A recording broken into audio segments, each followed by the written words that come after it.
Selamat datang di podcast Jagoan Pelindung Anak yang dipersembahkan oleh ImmunePet Dynamic Duo for Immune Defense. Jadi podcast ini adalah wadah bagi kita ya para moon parents untuk membahas seputar parenting, tumbuh kembang anak, pokoknya kegalauan-kegalauan sebagai moon mom ini nanti saya akan tuangkan ke sini. Nah, kali ini narasumber kita spesial sekali nih karena beliau adalah seorang dokter spesialis anak yang siap untuk membahas topik kali ini.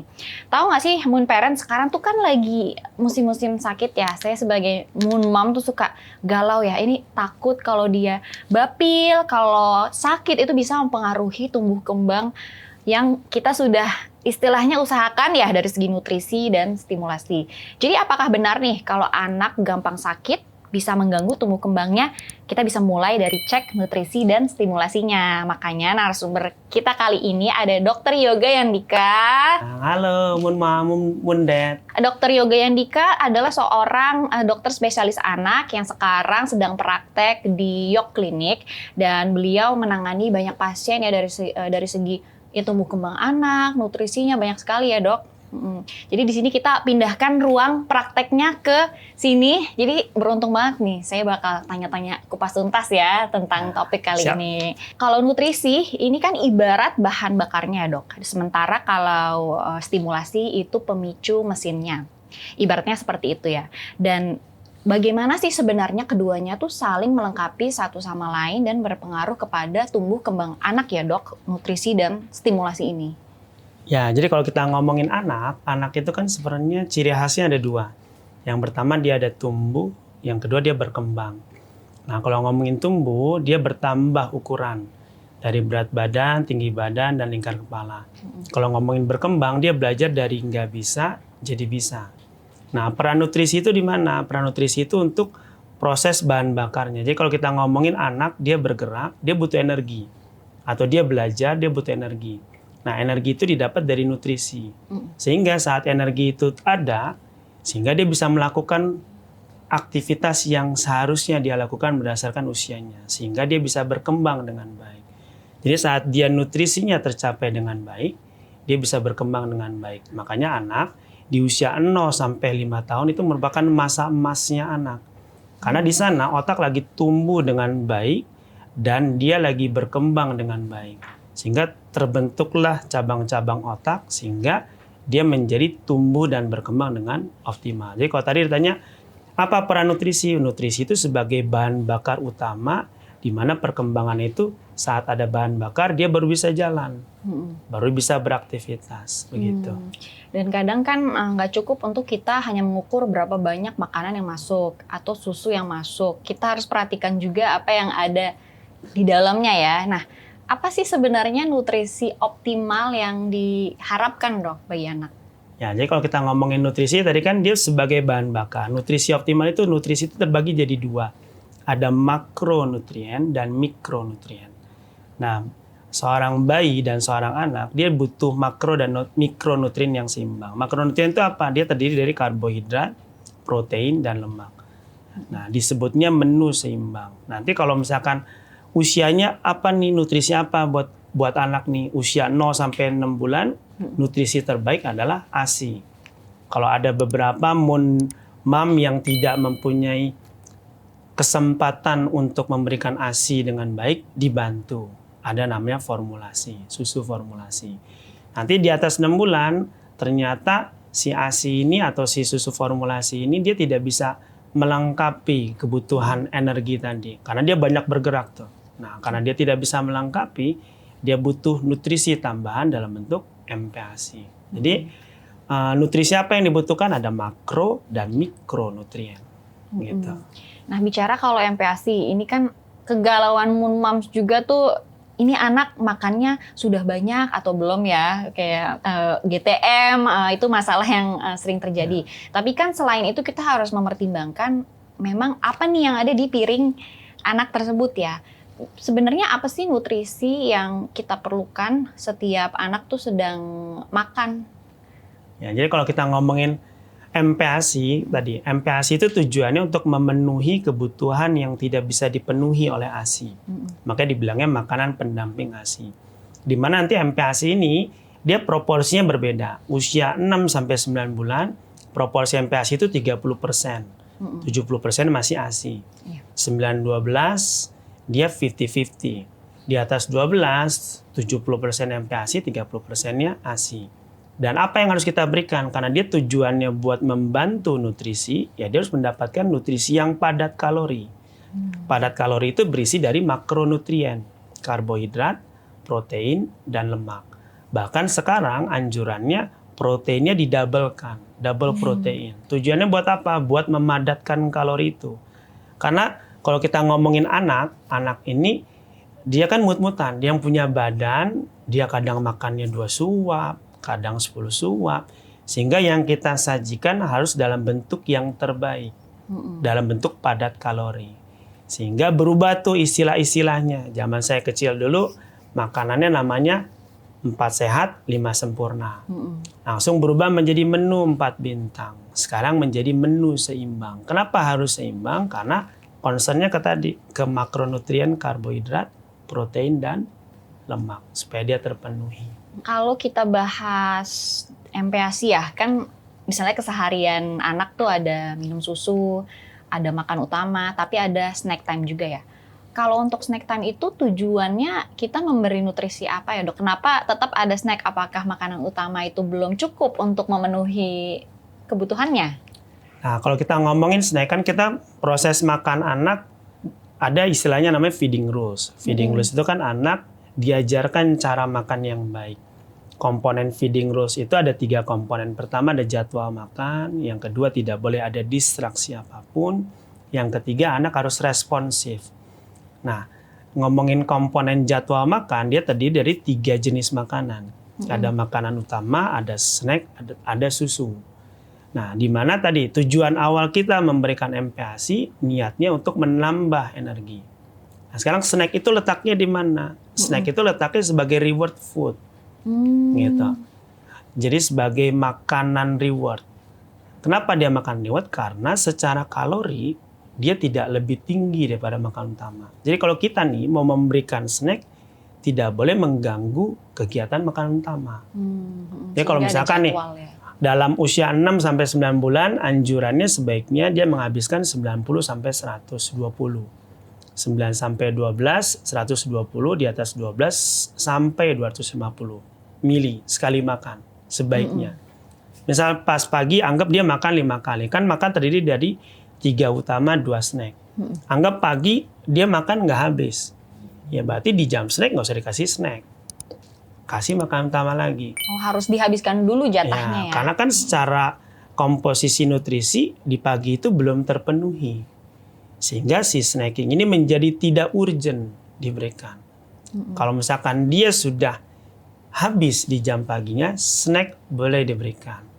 Gitu. Jadi snack diberikannya yang kayak gimana? Snacknya harus yang mendapatkan nutrisi seimbang juga. Jadi kalau bisa memberikan snack, kalau bisa ada karbohidratnya, ada proteinnya, ada lemaknya. Nah, snack seperti apa yang baik?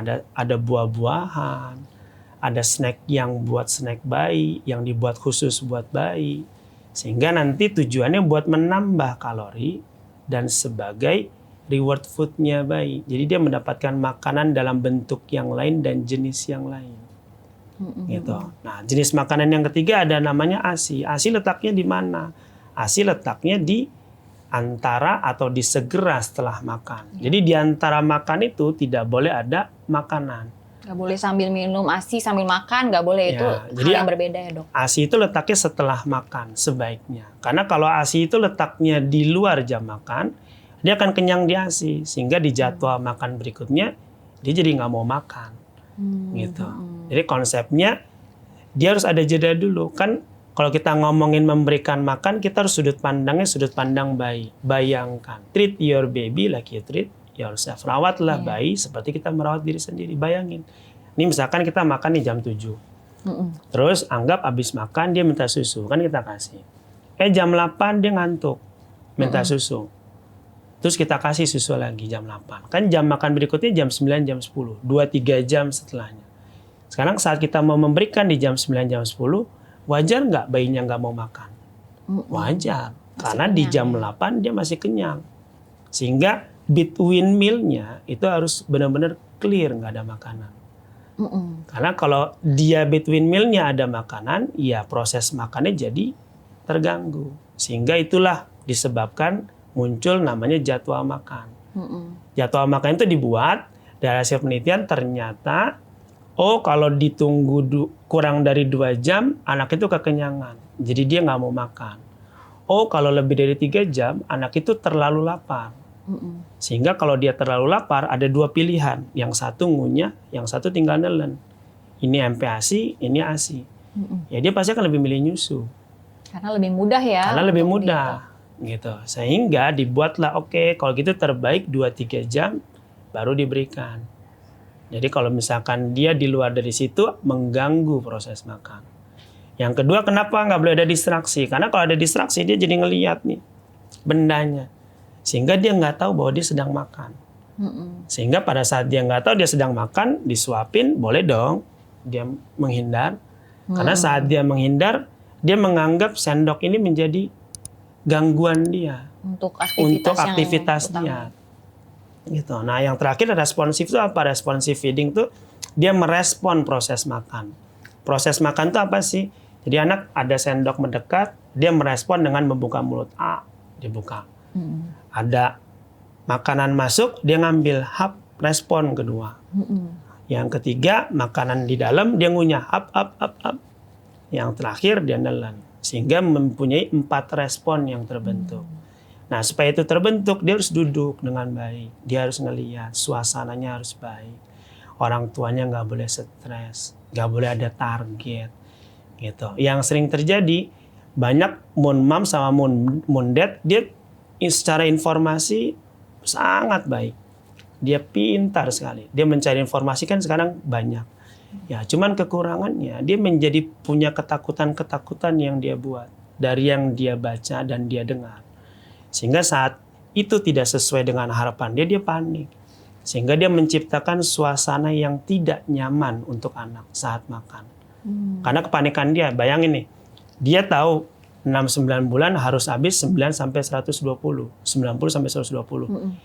Pasti di otak dia kan, ini piring harus habis nih. Ada target gitu ya? Ada target. Sehingga saat itu nggak tercapai, stresnya.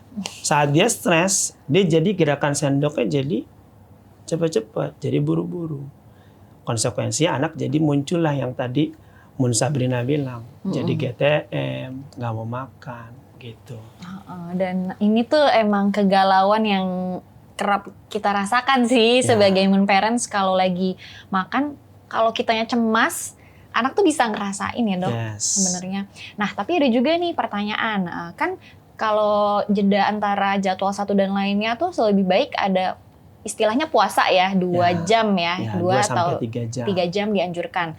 Nah gimana ceritanya kalau sudah ditunggu puasa, tapi anaknya masih nggak mau makan di sesi selanjutnya? Kira-kira itu penyebabnya karena apa ya dok? Ya, sebenarnya kan penyebabnya macam-macam. Pertama, dia belum terbiasa. Karena sebelumnya dia selalu mendapatkan apa yang dia mau. Waktu 0-6 bulan, ngomongin nyusu itu kan ad libitum. Jadi setiap dia mau, dia dapat. Nah sekarang, saat dia mau, dia harus menunggu. Jadi penyebab pertama, dia ada waiting time. Jadi dia membutuhkan waktu untuk adaptasi. Yang kedua, ya anak saat dia makan kan dia butuh tertarik. Nah, supaya dia tertarik, itulah peran dari si pengasuh untuk membuat supaya anak itu menjadi tertarik, excited. Kalau di kita bilangnya namanya social feeding. Caranya gimana? Si pengasuhnya harus makan makanan yang sama, dengan piring yang sama, sendok yang sama. Karena nanti coba deh, Mun Sabrina lihat. Misalkan anak usia berapa? 15 bulan. 15 bulan. Nah, nanti coba perhatiin. Saat dia makan, dia akan lebih tertarik makanan yang kita makan. Makanan kita. Yes, bukan makanan dia. Karena dia cenderung tertarik apa yang dikerjakan oleh orang lain. Sehingga dia akan ngeliat, loh kok piring ini nggak ada yang makan ya? Piring itu ada yang makan tuh, mama makan itu tuh. Kayaknya menarik tuh piringnya. Gitu. Sehingga rasa ketertarikan terhadap makanan muncul. Nah, yang kedua, dia harus tahu bahwa dia sedang makan. Supaya dia tahu dia sedang makan, itulah pentingnya tadi tidak ada distraksi. Gitu. Karena anak secara naluri dia lebih milih bermain daripada makan. Sehingga pada saat dia didudukin, dia akan minta keluar terus dan itu normal. Gitu. Cuman kita harus ngajarin, kamu lagi makan loh. Kalau kamu makan, duduk ya, sabar. Kalau kamu menangis, boleh nangis. Sekarang kamu lagi belajar, kita belajar sama-sama. Gitu. Ya, sehingga dia pelan-pelan mulai mengetahui, oke, duduk ini sebagai suatu proses makan. Yang tadinya 5 menit nangis, bisa sampai 10 menit baru nangis. Sampai bisa 30 menit baru selesai nangis.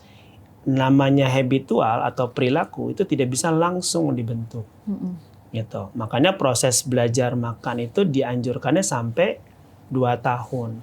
Dan ini tuh menarik banget dok, karena kita sebagai mom suka konkret banget ya sama yang namanya jadwal.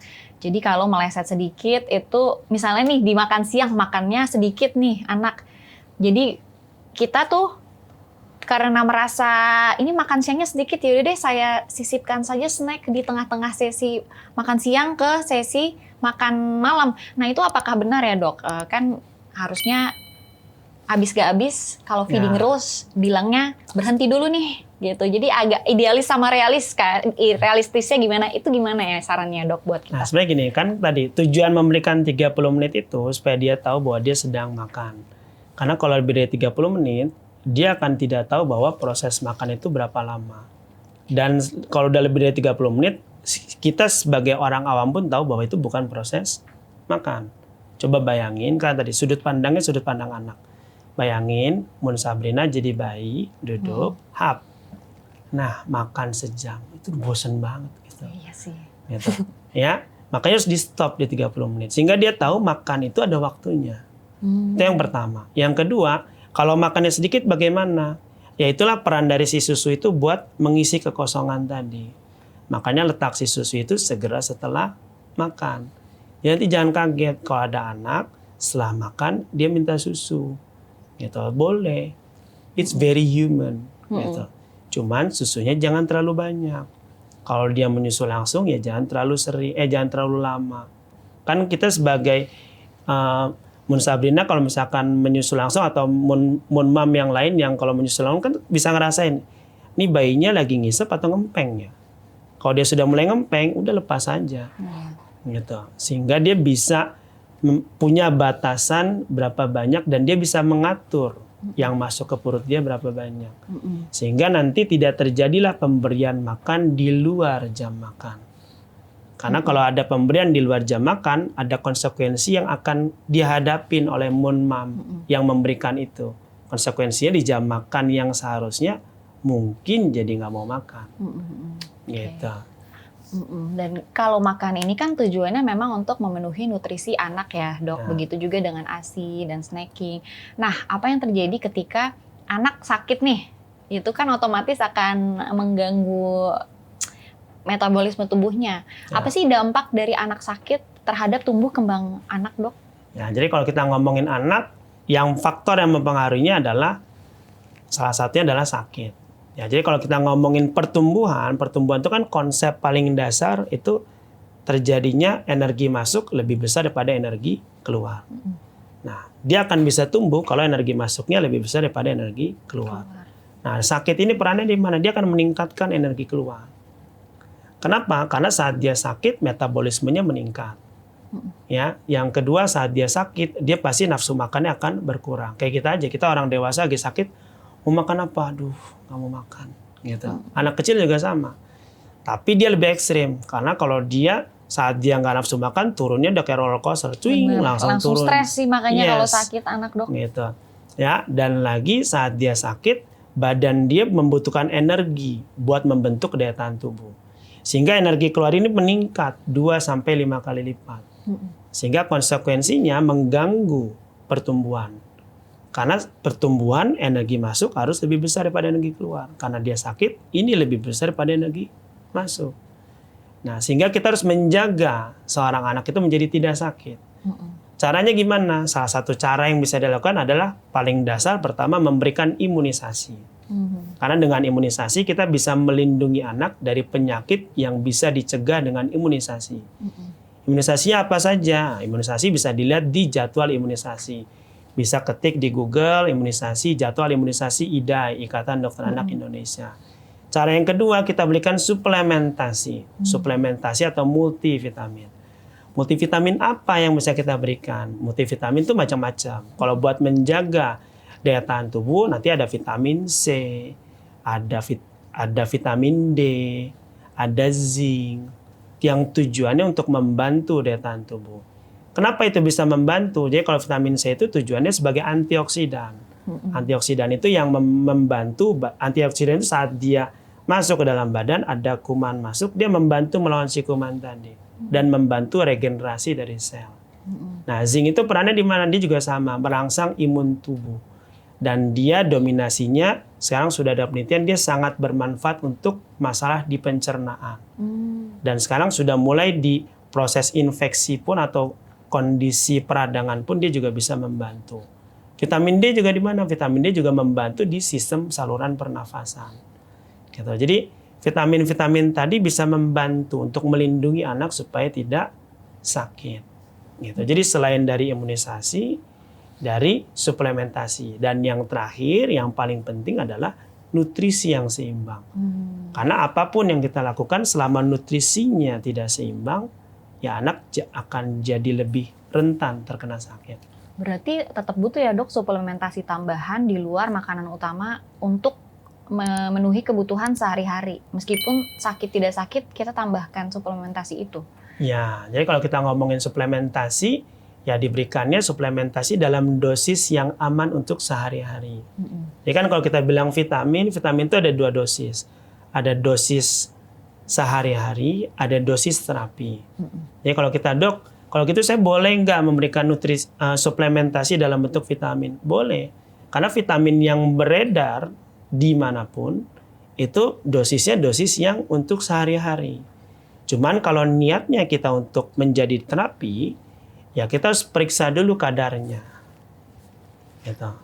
Kita harus periksa dulu kadarnya. Yang pertama bisa kita periksa kadar, kalau vitamin D kita periksa kadar vitamin D-nya. Kalau misalkan zinc sama C kita juga bisa periksa. Ada parameter buat periksanya. Sehingga nanti dosisnya jadi berubah. Contoh misalkan kalau vitamin D, kalau kadarnya masuk ke dalam kondisi defisiensi vitamin D, dosisnya akan berbeda. Jadi nggak cukup untuk kita tanya ke kanan kiri, pakai vitamin apa dan berapa nih dosisnya, kita sendiri pun harus cek dulu ya anaknya melalui tes darah ya dok biasanya. Nah, jadi kalau kita niatnya untuk pengen tahu kadarnya berapa, bisa dilakukan pemeriksaan darah. Si kadar-kadar vitamin tadi berapa banyak di dalam darah anak kita. Sehingga nanti moon moms dan moon dad bisa tahu nih, oh anak saya ini butuh dosis sehari-hari atau butuh dosis terapi. Sehingga kita nggak tebak-tebak buah manggis. Masih semua vitamin dikasih. Karena pun kalau kelebihan pun ada yang tidak dianjurkan ya dok. Cuman kalau dok, tapi kalau misalkan kita memberikan buat sehari-hari boleh nggak? Boleh, karena vitamin yang beredar dosisnya adalah dosis untuk sehari-hari. Karena biasanya mereka ngambil dosisnya antara setengah atau sepertiganya. Dengan harapan dari setengah itu sisanya didapatkan dari makanan yang si anak tersebut makan. Tentunya tapi nutrisi ini kan beda-beda ya dok, sesuai dari usia anak. Jadi dari usia bayi, toddler, sampai prasekolah tuh juga udah berbeda. Apa aja sih perbedaan yang signifikan dari segi nutrisi yang dipenuhi, baik itu dari suplementasinya ataupun makanannya? Ya, jadi kalau untuk perbedaan yang signifikan, pertama dari komposisinya tadi. Untuk 6-9 bulan tadi 30% masih MPASI-nya masih 30% dari kebutuhan total. Untuk 9-12 50-50, di atas 12 sudah 70-30. Dari itu dulu pertama. Yang kedua, dari segi kebutuhan. Semakin bertambah usia, dia sudah makin butuh makanan yang mengandung nutrisi makronutrien yang lebih lengkap. Gitu. Dan kalorinya juga makin banyak. Nah, buat memenuhi itu makanya tekstur dari seorang anak harus naik secara bertahap. Yang tadinya saring halus, naik jadi saring kasar. 8 bulan jadi bubur, 9 bulan jadi nasi tim cincang halus, 10 bulan nasi tim cincang kasar, jadi menu keluarga. Nah, kalau udah di atas setahun, dia sudah sesuai dengan kebutuhan kita orang dewasa. menu keluarga sampai 12 bulan ke atas sudah menu keluarga. Jadi yang membedakan adalah dari segi texturing, komposisi, dan volume yang harus masuknya berapa. Kan kita sebagai immune parents sering terpapar tentang 1000 hari pertama kehidupan atau golden periodnya anak yang 0 sampai 5 tahun ya. Kenapa sih ini adalah masa yang spesial, Dok? Emangnya apa yang terjadi pada anak ya? Ya, jadi kalau kita bilang masa emas kan 0 sampai 5 tahun. Nah, apa yang terjadi di 0 sampai 5 tahun? Ternyata di 0 sampai 5 tahun itu otak anak lagi tumbuh dengan sangat pesat. Nah, tumbuhnya gimana? Itu sampai 80%. Jadi dia tumbuh dan bercabang. Jadi bayangin otak itu, dia itu ada bagian-bagiannya. Yang pertama ada namanya sel otak, terus kemudian yang kedua ada kabel-kabelnya. Nah, itu namanya akson. Nah, diselubungi oleh mielin selaput. Nah, kenapa dia menjadi sangat penting di 5 tahun? Karena selain otaknya bertambah dalam jumlah yang sangat banyak, si kabel-kabel ini bisa saling menghubungkan. Nah, tujuan kabel-kabel ini buat apa? Supaya daya berpikirnya jadi makin cepat. Sehingga terbentuklah 3 hal dasar. Yang pertama, otaknya tumbuh. Terus kemudian terbentuk percabangan yang kita sebut dengan namanya sinaptogenesis. Yang ketiga, terbentuk mielinisasi. Mielin itu buat apa? Buat supaya si otak itu kalau misalkan mikir nih, tadinya dia ada kabel. Nah, sebelumnya dari titik A ke titik B itu cuma butuh waktu 10 detik. Nah, saat ada si selaput mielin itu jadinya cuma jadi 1 detik. Biar nggak loading lama. Gitu. Nah, di usia 5 tahun ini otak itu terbentuk 3 hal tadi.